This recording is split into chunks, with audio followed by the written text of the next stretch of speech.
as Mr. Munoz outlined, one of the biggest responsibilities of the school board is money. And the last next step that you have is budget adjustments. And I have a very direct question. When we first were approached by the federal office and they said, it'll be at no cost, I was skeptical. And I'm even more so now, and I'm actually glad.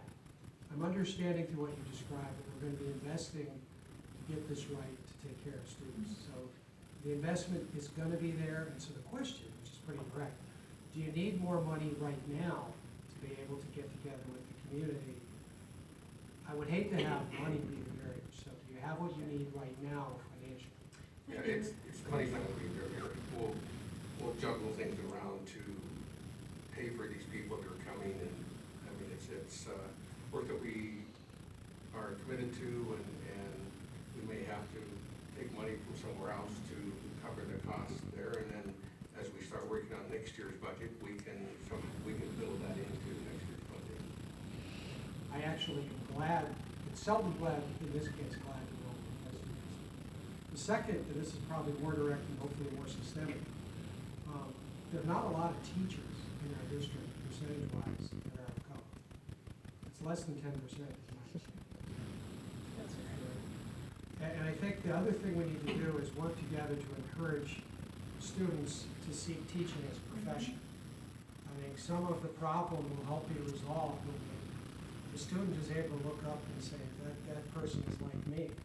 And so whatever we can do, particularly to grow our own, to take our own students, to look them in the face and say, you know, you could be the teacher for the next generation of students. So the more that we can do that to our students here in Rochester, I think that would be great. And I think we can ask our community members, and particularly parents, to help do that. The day that you picked for the second session in May is the day after Mother's Day. And I know that my mother wanted me to be a teacher. I wound up being an engineer, so I didn't quite make it.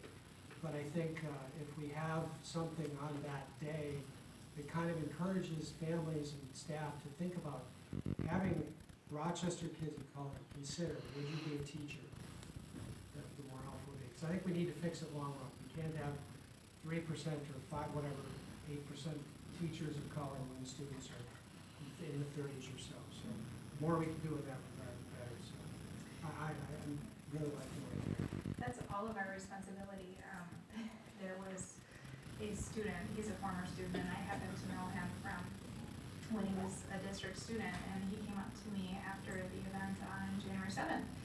And we caught up and we talked about what he was doing, and he told me he's a social work major at Winona State, and I said to him rather aggressively, I said, so you know you're gonna work for us, right? You know that's where you're going, you know that's where you're gonna do your internship, you're gonna do that, right? Like when are you gonna be ready? Because I'm gonna email you, and then you're gonna come. Like I didn't even give him an option that he was, and he knows he's not, has an option not to work here, he's gonna be here, but that's all of our responsibility. And we talk about when we have those career fairs, we don't have anyone talking about education at our career fairs. Also, you talk about growing your own. If you look at the number of teachers of color that are graduating from institutions in Minnesota, we need to look broader than just recruiting in Minnesota. And our districts to the north of us, Minneapolis and St. Paul, grad them. So we need to look at growing our own, the Para to Teach program, recruiting our current employees, talking with our students, and then also looking at a broader scope of how we can recruit as well. I'll stop.